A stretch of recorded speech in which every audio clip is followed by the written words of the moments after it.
Alors, moi, je me présente. Je ne sais pas par quoi commencer. Bah, comme on va parler quand même des enfants, je vais dire d'abord que je suis maman. Je suis maman de deux grands garçons maintenant, jeunes adultes, 21 et 24 ans. Et donc, quand je suis devenue maman, il n'y avait pas tout ce qu'on sait aujourd'hui sur le développement de l'enfant, l'éducation, Mhm. etc. Donc, j'avoue qu'aujourd'hui, avec tout ce que j'ai découvert, c'est des choses que j'aurais bien aimé connaître quand j'étais jeune maman. Et donc, j'ai fait au niveau professionnel, j'étais pas du tout dans l'éducation au début, j'étais en agence de communication, mais quand même, j'avais travaillé pour des supports multimédia à destination d'enfants. Donc déjà, ça a commencé. Et au bout de 8 ans, je suis devenue enseignante. J'ai exercé ce métier pendant 17 ans. J'ai notamment fini avec des tout petits. Donc moi, c'est la petite enfance qui m'a beaucoup attirée, où j'ai appris plein de choses et du coup j'ai pu appliquer pas mal de choses et notamment je me suis aussi formée à la pédagogie Montessori en 3-6 ans, ce qui m'a beaucoup aidé aussi à changer ma posture d'enseignante, d'accompagnatrice des enfants plutôt que de faire quelque chose de descendant. Et comme j'ai senti que je ne tiendrais pas jusqu'à la retraite parce que, on en parlera peut-être tout à l'heure, il faut se connaître ses limites et que je sentais que ma patience était un peu trop vite érodée plutôt pas parce que j'étais fatiguée physiquement, donc j'ai décidé de me Mhm. réorienter. Donc je suis partie refaire de la rédaction, ce que je faisais avant pour le web. Et il se trouve que forcément j'ai beaucoup de mes clients qui sont dans le monde de l'éducation et que ça me va bien. Du coup, j'ai pas vraiment Mhm. quitté et je continue d'essayer de partager ce que j'aurais aimé savoir quand j'ai eu mes enfants auprès de des parents, enfin, des jeunes parents, des futurs parents, voilà.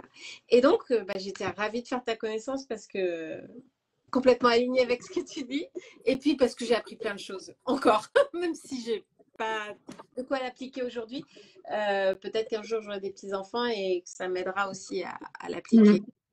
Mhm. Ouais. Voilà. Et ton compte, Elsa, ton compte Mes Petits Curieux, peut-être Oui, tu peux dire ce que tu souhaites faire avec ce compte, ouais? oui, alors mes petits curieux, donc déjà il a changé. J'ai un gros compte mes petits Mhm. curieux, mais qui a été envahi par des faux comptes, on appelle ça, par des bots, parce que j'ai fait des comptines signées. J'adore faire ça, alors des comptines signées à ma façon, hein, je fais pas de la langue des signes.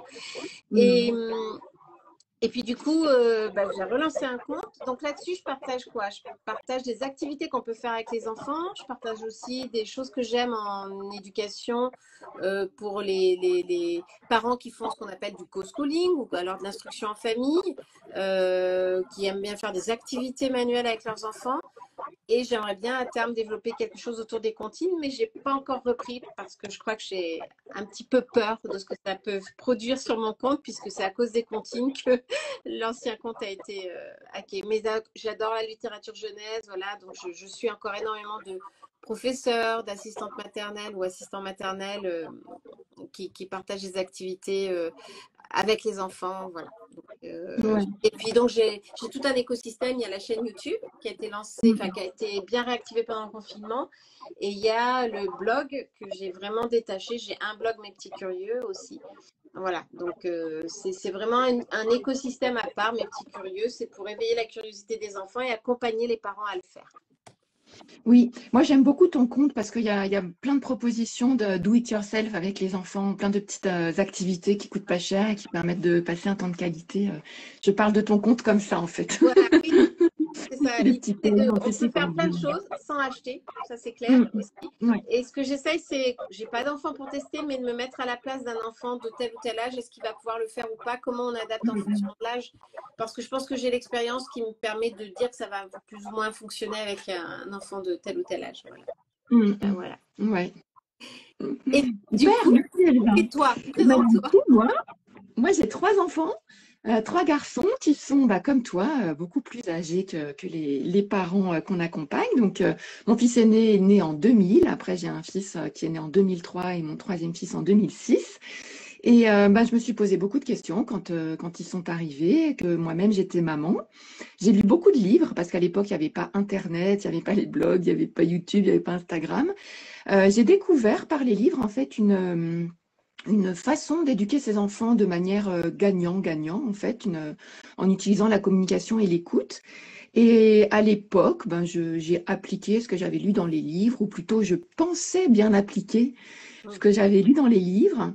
Et puis, ben, je me surprenais quand même à trop crier, à pas savoir vraiment écouter mes enfants. Mais bon, comme je voyais que tout le monde autour de moi vivait comme ça, avec ses enfants, je me disais, bon, ben, c'est comme ça. Et puis, de manière parallèle, en fait, dans le cadre d'une reconversion professionnelle, j'ai fait une formation pour devenir formatrice en relations humaines et communication interpersonnelle. Et là, j'ai appris comment fonctionne l'être humain dans une relation. Et j'ai appris comment bien communiquer et comment bien écouter dans une relation. Mm. Et dans cette formation, on avait donc un module de base pour toutes les relations, puis on avait des modules spécifiques et notamment un module sur la relation parent-enfant. Et là, à l'époque, c'était donc il y a un peu plus de 10 ans maintenant, j'ai découvert que je polluais au quotidien la relation avec mes enfants avec des saboteurs, dont j'ignorais complètement l'existence. Et du coup, j'ai appliqué avec mes enfants tout ce que j'avais appris lors de ma formation. Et là, j'ai vraiment compris que ce que je pensais appliquer des livres n'était absolument pas la bonne méthode. Et en appliquant vraiment ce que j'avais appris, notre quotidien s'est vraiment métamorphosé. J'ai réussi à vraiment développer une relation de qualité avec chacun de mes 3 enfants, à me débarrasser des saboteurs, à bien communiquer, à bien écouter, à nourrir leurs besoins relationnels, alors que j'ignorais complètement leur existence auparavant. Et donc, du coup, on a développé des relations très fortes, très complices. J'ai traversé 3 adolescences avec de plus en plus de complicité. C'était vraiment très fort, très riche. Et il y a 2 ans de ça, c'est mon dernier fils qui à l'époque avait 15 ans. Il voyait ses copains galérer avec leurs propres parents. Et il m'a dit, mais maman, je vois vraiment comme tu es différente. J'ai vraiment la chance que tu sois ma maman. Et tu devrais apprendre aux autres parents à faire comme tu fais, à être comme tu es. Et du coup, cette petite graine que mon fils a plantée a germé. Et depuis un peu moins de 2 ans maintenant, j'accompagne les parents d'enfants qui ont entre 6 et 11 ans à développer leurs compétences parentales pour vivre un quotidien sans cri et devenir un parent confiant, serein, le parent en fait dont leur enfant a besoin. Et pour ça, je m'appuie sur 4 piliers. Mhm. Se débarrasser des saboteurs pour apaiser la relation, apprendre à communiquer efficacement pour fluidifier le quotidien, écouter vraiment pour accompagner les émotions, les colères, les disputes, et puis nourrir les besoins relationnels pour développer l'autonomie de l'enfant et la confiance en soi de l'enfant. Mhm. Donc moi, on peut me trouver sur mon blog fabrique-d-relation.com. Mhm. Voilà.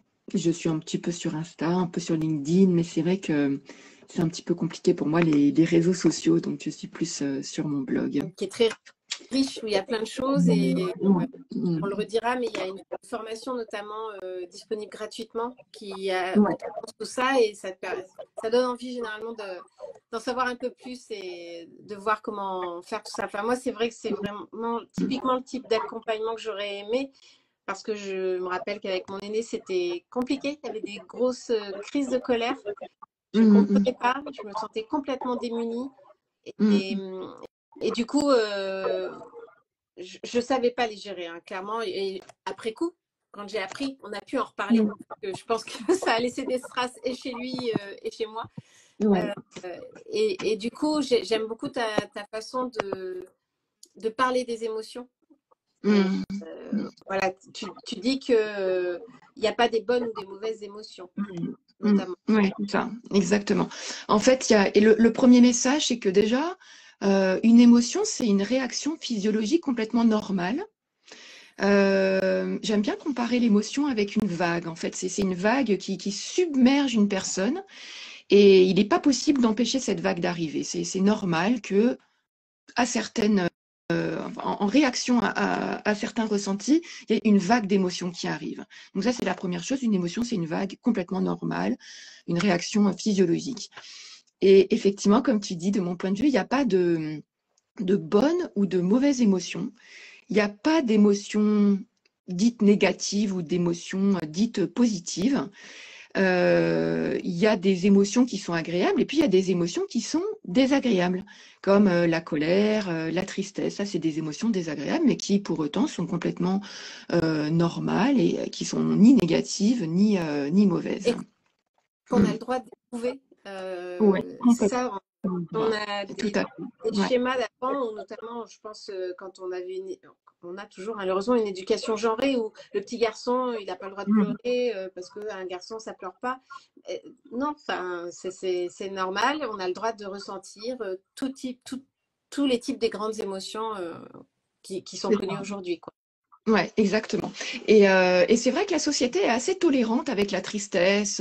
C'est une émotion qu'on accompagne avec bienveillance, spontanément. Mm, Et par contre, l'émotion de la colère mm, est mal perçue globalement dans notre société. Alors les choses changent, hein, mais la tristesse comme la colère sont deux émotions qu'il n'est pas possible de s'empêcher d'arriver et qu'il faut accompagner avec douceur et bienveillance dans les deux cas. Et ce que je constate aussi, c'est que parce qu'on n'a pas appris, on n'a pas appris à être parent, on n'a pas appris à accompagner les émotions de nos enfants, c'est que souvent les parents mettent leur énergie au mauvais endroit, mhm.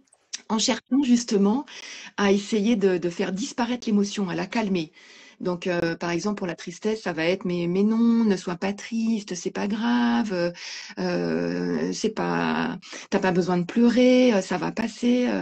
Donc, on veut faire calmer la tristesse, on veut faire cesser la tristesse, et puis la colère, ça va être pareil. C'est mais calme-toi, il y a pas de raison de s'énerver, c'est pas, n'en fais pas toute une histoire. On veut vraiment faire cesser l'émotion.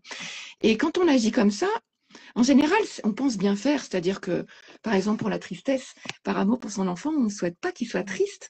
Donc, du coup, on préfère qu'il ressente de la joie et donc, du coup, on veut faire cesser l'émotion de la tristesse parce qu'on a envie que son enfant ne soit pas triste.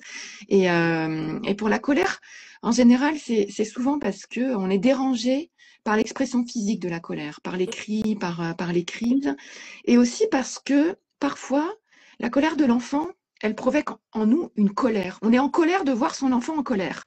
Et donc, du coup, on préfère faire cesser la colère de l'enfant pour finalement faire cesser notre colère à nous.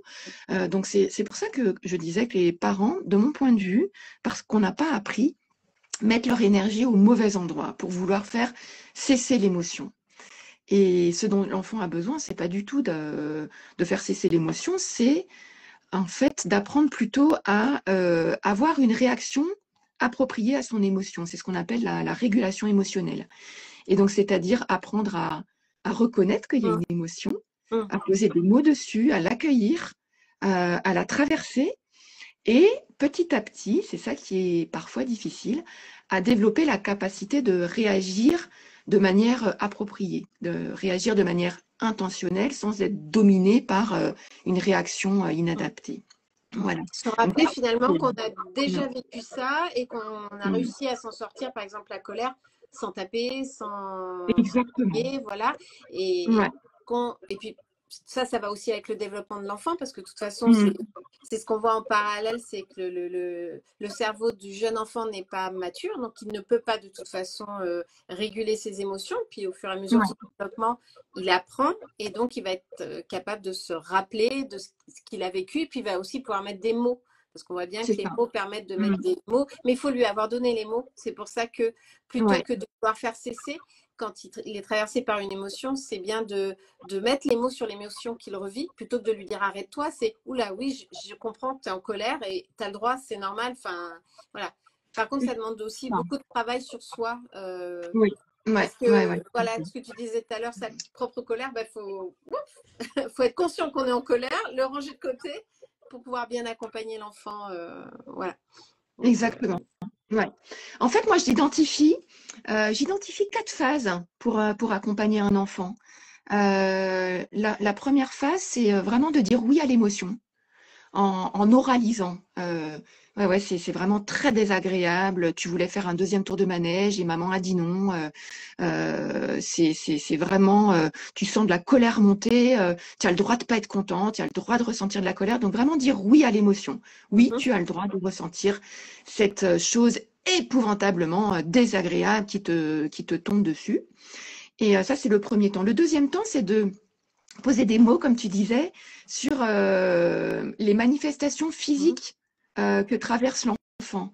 Donc, ah oui, oui, quand on n'est pas content, là, que maman a dit qu'on devait quitter le parc et qu'on a envie de rester, que c'est très, très désagréable, on sent la main qui a envie de taper, on sent qu'on a envie de crier, on sent qu'on a envie de tout casser. Donc, vraiment, poser des mots sur les comportements physiques, les manifestations plutôt physiologiques de l'émotion. Et à ce moment-là, c'est une bonne idée de continuer à dire oui à l'émotion, mais à dire non aux comportements difficiles. Donc, par exemple, je vois que ta main a envie de taper, mais moi, je vais retenir cette main qui a envie de taper parce qu'on n'a pas le droit de taper. On a le droit de ne pas être content, mais on n'a pas le droit de taper. Donc, dire oui à la colère, mais dire non aux comportements inappropriés. Et puis, le troisième temps, c'est d'essayer de proposer à l'enfant d'accompagner ses manifestations physiques. Donc, par exemple, tu as envie de taper, je vois cette main là qui a envie de taper, ben, je te propose que la main qui a envie de taper, elle tape dans un coussin. Et petit à petit, de connecter l'enfant à ce dont il est capable lui-même. Si ta main, elle a envie de taper, eh ben, tu peux serrer le poing et puis retenir avec l'autre main pour essayer de proposer des stratégies à l'enfant. Alors, ce n'est pas des baguettes magiques, hein. Ça ne marche pas tout de suite, mais l'idée, c'est vraiment d'amener l'enfant à trouver en lui les ressources qu'il a pour traverser les émotions. Et le quatrième temps, c'est à froid. C'est-à-dire après, pas forcément immédiatement, mais quand ça paraît opportun, de revenir sur ce qui s'est passé, mais revenir sur ce que l'enfant a réussi à faire. Et donc, par exemple, de lui dire, la dernière fois, quand on a dû partir du parc, tu n'étais pas content, c'était très désagréable, tu as senti la colère monter en toi, et tu as commencé à crier, tu as eu cette envie très forte de taper, et j'ai remarqué que dans un deuxième temps, tu as parlé de manière moins forte. Bravo! Tu avais cette envie de crier et tu as trouvé cette force en toi pour parler de manière calme.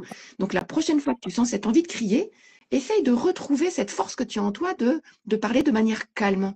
Donc, c'est comme ça qu'on développe en fait ce qu'on appelle la régulation émotionnelle. C'est vraiment développer les capacités de l'enfant à traverser la crise en adaptant un comportement approprié. On lui apprend. C'est une compétence. On lui apprend. Ouais, c'est ça. Et c'est vraiment pas des baguettes magiques parce que, en fait, d'une part, il faut que l'enfant apprenne à réguler ses émotions, mais d'autre part, il faut que le parent apprenne lui-même à accompagner l'enfant. Donc, c'est pas en faisant un essai que ça fonctionne, quoi. C'est vraiment en développant de part et d'autre, du parent et de l'enfant, ses compétences à traverser les émotions, à accompagner les émotions. Mais par contre, ça en vaut vraiment la peine. Quand on arrive vraiment à bien accompagner son enfant, c'est à la fois très gratifiant pour soi et tellement, tellement aidant pour son enfant que ça vaut vraiment le coup de se former à l'accompagnement des émotions de son enfant. Parce qu'en plus, il développe plein d'autres choses. Il développe de la confiance en lui, de l'estime de lui, parce que enfin, voilà. Et il y avait l'autre chose aussi, c'est qu'il n'y a pas de baguette magique dans le sens aussi où il faut adapter à chaque enfant. Et quand on avait parlé des émotions, on avait aussi parlé du fait que des fois, on ne comprend pas un enfant qui fait une colère. On va voir des parents qui ont déjà un petit peu cheminé, qui vont aller envelopper l'enfant. Un câlin, mais mince, il vient de piquer une crise, pourquoi lui fait un câlin? Et en fait, parce qu'on peut avoir des réponses qui, comme ça, paraissent inadaptées, mais qui vont l'accompagner dans cette tempête émotionnelle qu'il vit. Et il faut bien se mettre à sa place, à hauteur d'enfant, finalement, et ne pas penser comme un adulte. C'est-à-dire, l'émotion qui envahit un adulte, c'est pas l'émotion qui envahit un enfant, et du coup, ça explose. Et donc, parfois, ça l'aide de le contenir. Parfois, ça l'aide pas. Il faut juste poser une main. Parfois, il faut juste avoir le regard, ce que tu expliquais quand on en avait parlé.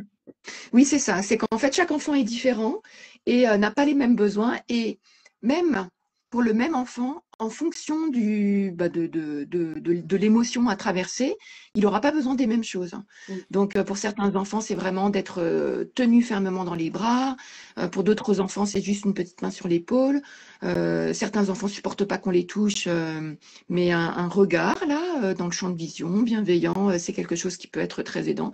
Et puis, il y a d'autres enfants qui ont besoin d'être seuls dans leur coin. C'est vraiment à trouver ensemble ce dont l'enfant a besoin, en tenant compte aussi, c'est ce dont on avait discuté, Elsa, de notre propre capacité de parent. C'est-à-dire que si la colère de l'enfant déclenche chez nous vraiment une émotion très très forte, et qu'on n'est pas en capacité de proposer de la bienveillance à son enfant, il vaut mieux commencer, nous, par se retirer un peu de la scène, respirer un bon coup, traverser notre émotion à nous, pour ensuite pouvoir proposer un accompagnement à son enfant. Moi, je sais que ça m'est arrivé Ouais. en classe, parce qu'à l'époque de mes enfants, je ne savais pas, sinon je pense que je l'aurais géré autrement. Mais en classe, ça m'est arrivé. Et bon, l'intérêt d'une école, c'est qu'il y a quand même d'autres adultes. Et ça m'est arrivé de Mm. dire, là, j'y arrive pas, je peux pas, j'ai besoin Ouais. de prendre du recul. Donc souvent, enfin, de toute façon, quand il y a une équipe assez soudée, généralement ça s'entend, j'avais quelqu'un qui arrivait et qui prenait l'enfant, qui l'enlevait pendant un temps, qui allait lui faire le Mm. tour, que moi je redescende et qui repassait un peu plus tard et qui me regardait pour savoir si j'étais prêt de nouveau à l'accueillir et vice versa en fait. Voilà, donc Ouais. c'était oui, là c'est bon, je suis redescendue. Mais parce qu'à un moment on est aussi soi-même débordé, on reste humain. C'est ça aussi qu'il faut voir. Il Exactement. ne faut pas se Ouais. culpabiliser pour ça. Et puis Mm. l'excuse, voilà, c'est pas un déni d'autorité que de s'excuser Ah après. Parce que, oula, j'ai oui. vraiment mal géré. J'aurais pas Ouais. dû crier par rapport à ton comportement, je suis désolée. Enfin voilà, on avance ensemble en fait. C'est ça, exactement. Et en fait, les bénéfices, oui, les bénéfices, ils sont doubles. C'est-à-dire que ce qu'il faut garder à l'esprit, c'est que pour nous permettre de faire un petit pas de côté plus facilement, c'est que c'est pas parce que mon enfant fait une colère que je suis un mauvais parent. En fait, ce que ressent votre enfant, ce que ressent l'enfant quand il traverse une émotion, etc., c'est pas quelque chose que nous, parents, on peut contrôler. Ces émotions lui appartiennent. Et donc, du coup, s'il ressent une émotion, c'est pas parce que nous, on est mauvais parents, c'est juste parce que lui, il est humain et puis nous, on est humains aussi, donc ça n'a absolument rien à voir.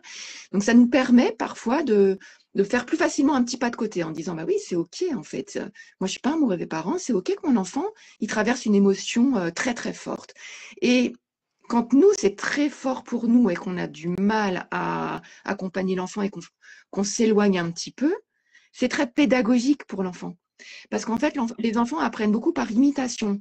Et quand on leur montre que quand on traverse une émotion très désagréable, qu'on est capable de respirer un bon coup, de faire un petit pas de côté, d'aller prendre un petit temps calme dans son coin, on montre à l'enfant qu'il y a des stratégies qu'on met en place. Et donc, du coup, ça peut donner des idées à l'enfant. Ouais. Et ça, c'est vraiment très, très utile de montrer comment nous, on gère nos émotions. Ça permet à l'enfant, lui, d'apprendre juste par mimétisme pour qu'il gère aussi ses émotions. Ouais, non, c'est vrai. Très bien. Ouais, Je te propose qu'on ne fasse pas plus long parce qu'on aura d'autres ben lives. ouais, Donc le ouais. prochain est lundi à la même Lundi heure. prochain, le 13, Voilà, à la et même la heure. thématique, c'est avoir conscience de l'impact de nos schémas parentaux et des injonctions de la société. Plein de choses à dire. Voilà.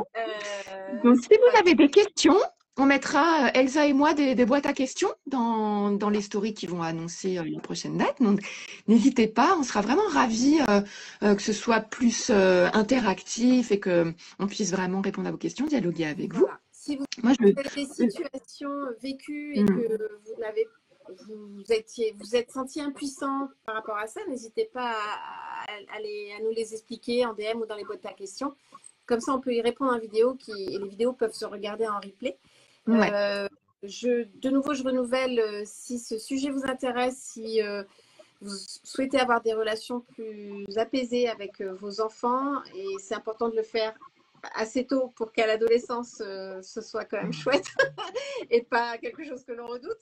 Je vous conseille d'aller voir le blog de Gaëlle, du coup, et ne serait-ce que déjà charger la petite formation gratuite. Et si vous voulez en savoir plus, de prendre contact avec Gaëlle, c'est vraiment très, très enrichissant, très formateur. Et si vous êtes au premier, ça va vous servir pour, pour tous vos enfants, si vous en avez d'autres après. Voilà, donc, et puis, si vous êtes accompagnant, moi, je pense aussi, franchement, je trouve que c'est utile aussi quand on est professionnel de l'enfance, Ouais. d'avoir cette Mhm. approche-là. Enfin, moi, ça m'a vraiment aidé en classe à, oui, je suis partie, mais parce que physiquement, ça jouait sur mon mental, mais au niveau de la relation aux enfants, j'adorais ça parce que je l'abordais vraiment autrement. Donc, et Oui. notamment parce que j'avais un peu plus de connaissances sur leurs émotions, j'étais plus à hauteur d'eux, donc le changement de posture, et puis se défaire donc des fameux schémas parentaux dont on parlera la Ouais. prochaine fois. Voilà, et voilà. des injonctions de la société. Bah, merci beaucoup, Elsa. Donc, effectivement, mon blog, c'est fabrique-d-relation.com. Et là, vous trouverez une formation gratuite sur les 4 piliers pour avoir une relation de qualité avec votre enfant et devenir un parent confiant, serein. Et je propose également une première consultation découverte, en fait, pour euh, vous accompagner sur une difficulté. Donc là aussi, vous trouverez sur le blog la façon de réserver gratuitement un premier accompagnement. Merci beaucoup, Elsa. Merci. C'était rigolo de faire ce premier live ensemble. C'est trop bien. Moi, j'adore. Ouais. J'aime bien. Hâte On pourrait durer ouais, encore longtemps, je pense. ouais, on était vraies pipelettes. Ouais. Donc, merci. Je vois qu'il y a Lydie qui est avec nous. Merci Lydie d'être là. Coucou. On va faire un petit coucou comme ça. Hop là. Et donc, on se retrouve lundi prochain, Ouais, le 13 mai, à 12h15. ça roule. Et sur nos Merci à tout le monde. comptes. Merci à toi, Elsa. Ciao. Au revoir. À bientôt.